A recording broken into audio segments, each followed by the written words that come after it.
বিজেপিতে নাম লিখিয়েই দিয়েছে। এরকম 2-4টে এমপি তো রয়েছে। এক একজনের ভোট কিনতে প্রায় 15-20 কোটি টাকা খরচা করেছে। এক একজনের ভোট কিনতে প্রায় 15-20 কোটি টাকা খরচা করেছে।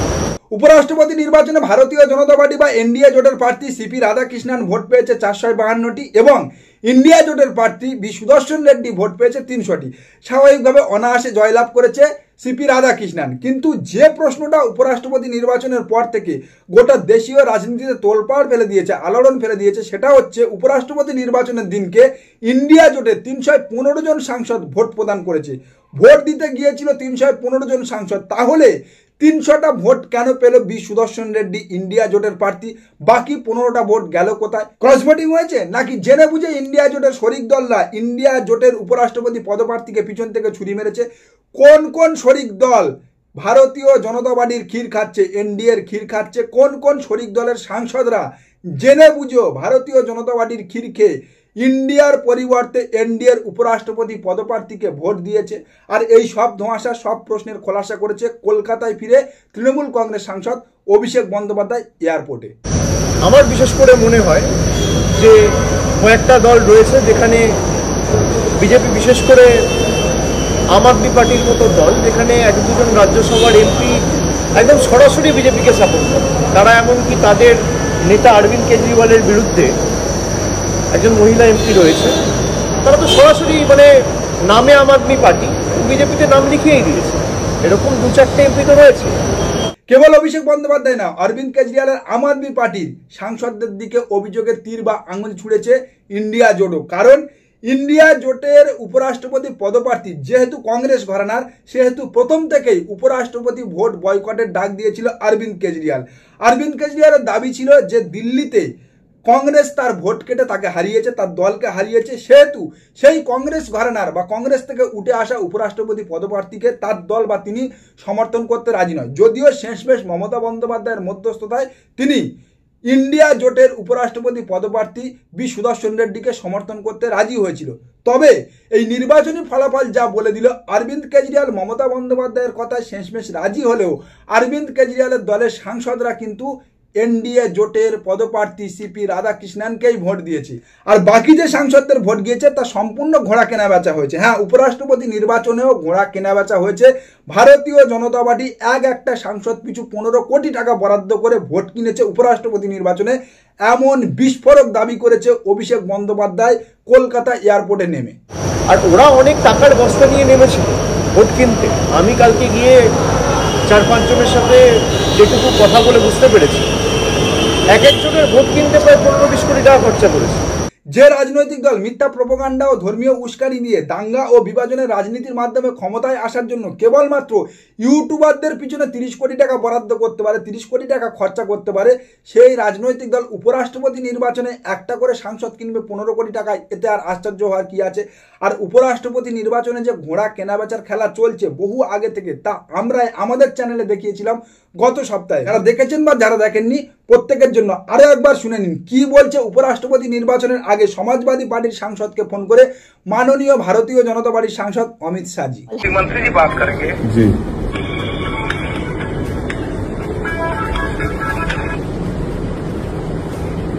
राजीव जी जन्मदिन की शुभकामनाएं। जी प्रणाम सर, प्रणाम सर, आशीर्वाद। साल के हो गए सर ऑफिशियली 56 साल का हो गया, वैसे 53 साल का हुआ सर। चलिए बहुत बहुत शुभकामनाएं भैया। धन्यवाद सर, धन्यवाद सर, दिल्ली आता हूँ धन्यवाद। জন্মদিনের শুভেচ্ছা জানাচ্ছে কাকে? না আম আদমি পার্টির সাংসদকে। আম আদমি পার্টির সাংসদকে শুভেচ্ছা জানাচ্ছে জন্মদিনের অমিত শাহ, ভারতীয় জনতা পার্টির চাণক্য অমিত শাহজি, যিনি নিজের দলের সাংসদদের পচেন না ভোট না এলে তিনি অপোজিশন পার্টির সাংসদদের জন্মদিনের শুভেচ্ছা জানাচ্ছে। আসলে উনি বাজিয়ে দেখছে।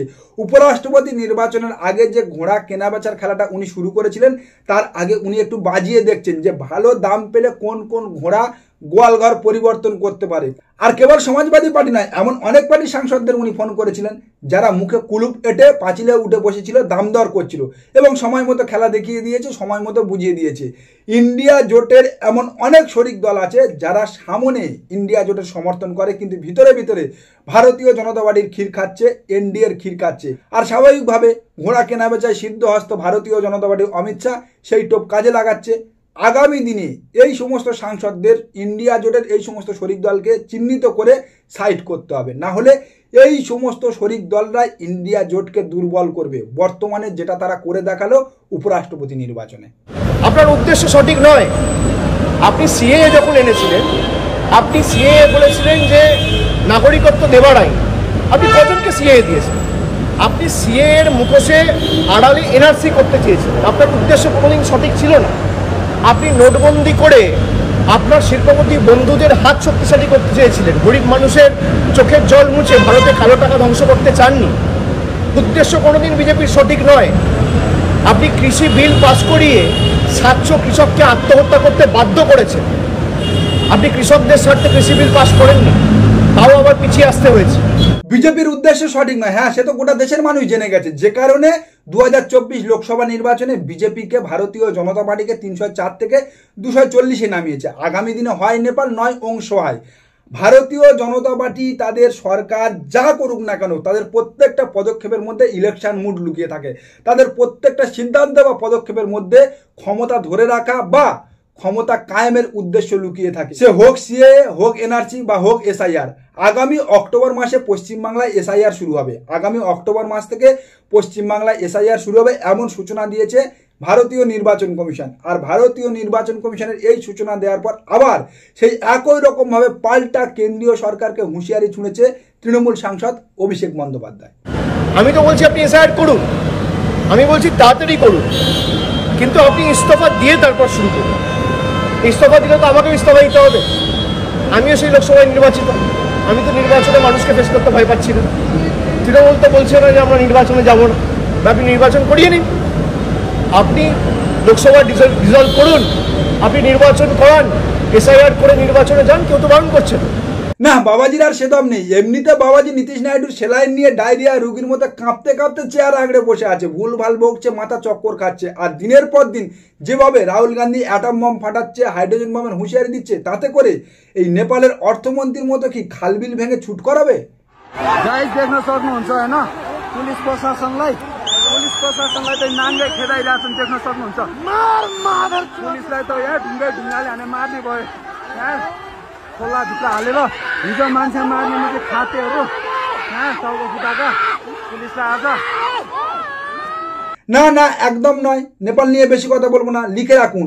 আমার দেশের জনগণ, আমার ভারতবর্ষের জনগণ শ্রীলঙ্কা, বাংলাদেশ, নেপালের রেকর্ড ভাঙবে, নতুন ইতিহাস গড়বে। সেদিন কোনো গেরুয়াধারী বাবাজিও রক্ষা পাবে না, যারা এই ধর্মের মুখোশ পরে ধর্মের চাদরের আড়ালে রাজনীতি করছে।